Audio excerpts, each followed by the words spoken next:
We have the tray without the strap so far, pretty much ready to go. Now, you'll see that with my LiPo batteries, I ended up using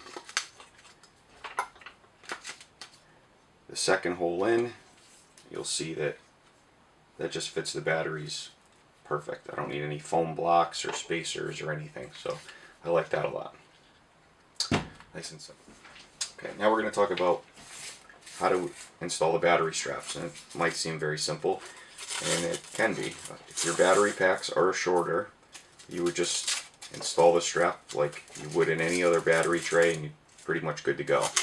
If your batteries are on the longer side, like mine are, then instead of sliding it in with the hook facing down, flip it over, and instead of going into the second one, you pull it all the way through, and then you hook it right back through itself. So basically, you end up with almost like a draw tight, or a drawstring kind of feel to it. Then you go under the second one and back on itself. So now I can fit a huge battery if I had to. And you would basically do that for the other straps that come with the kit. So I'm going to take that back off real quick, and so they're not in the way, while I show you how to install the plate onto the chassis. So there's basically 4 holes here, and one thing that's important to note is if you take these off the graphite plate, they look identical, but they're actually not. The 2 holes on the chassis toward the rear are actually a millimeter wider apart than the ones in the front, and that's pretty easy to overlook. So if you try to reinstall them in the wrong orientation, when you try to put the screws in from underneath, it's not going to work right. It's going to feel like you got to put the screw in on an angle. So just be aware of that. That's easy to overlook. It's one of the reasons why the tray comes assembled, I've been told. So we're just going to drop it in place. Again, the 3 steps are going to go toward the pinion gear,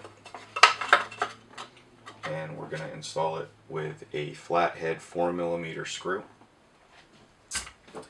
Again, a little bit of my red Loctite, love this stuff, and my 2.5mm wrench. Flip this over.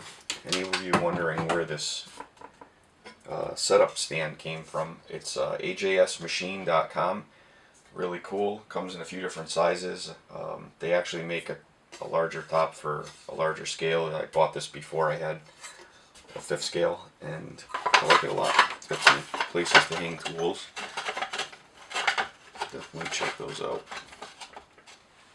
Alright, so we're going to take our... Don't snug them down right away. Make sure that we got everything lined up. I can't stress how important it is to use some form of Loctite, even if you don't use the red. The blue one, at the very least, these screws will just vibrate right out without it.